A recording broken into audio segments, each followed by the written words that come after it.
Hello বন্ধুরা, সব কেমন আছো? আশা করি সবাই ভালোই আছো। তো চলে গেছিলাম লালগোলায়। লালগোলা মায়ের মন্দির আছে রাজবাড়ির। তো দেখো, ভিডিওটা দেখতে থাকো।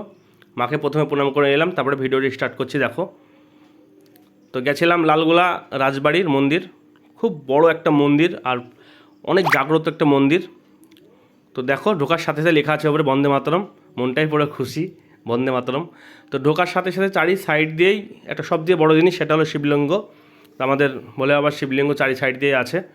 তো ফাইন একটা জায়গায় যতগুলো খোপ দেখছো, প্রত্যেকটা খোপে আছে শিবলিঙ্গ। তো ভিডিও করা খুব কঠিন, এই কারণেই ছবি তোলা বারণ, ভিডিও করা বারণ। তো খুব চুরি করে, খুব কষ্ট করে করেছি। দেখো, মাকে দেখাচ্ছে তো কত সুন্দর লাগছে মাকে।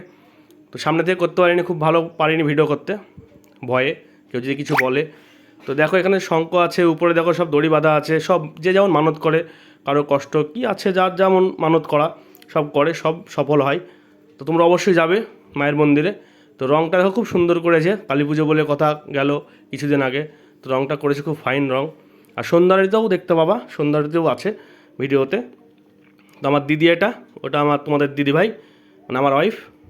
আর ওটা আমার মেয়ে, এদিক ওদিক ঘুরে বেড়াচ্ছে। বাচ্চারা ফাঁকা জায়গায় পেয়েছে মানে, বুঝতে পারছো। তো বড় একটা বট গাছ আছে, প্রচুর বড় বট গাছ। ফাইন একটা জায়গা, শান্তশিষ্ট পরিবেশ, দারুণ একটা জায়গা। পুরাতন একটা মন্দির, 300-400 বছর আগেকার মন্দির, রাজবাড়ির মন্দির, যে রাজরাজারা করে করে গেছে যে মন্দিরটা। তো দেখো, চারি সাইডে শিবলিঙ্গ আছে। তো অবশ্যই যাবে সেখানে, খুব ভালো লাগবে। আর সবথেকে বড় জিনিস, মায়ের সন্ধ্যা আরতি দেখতে পাবে। দেখো।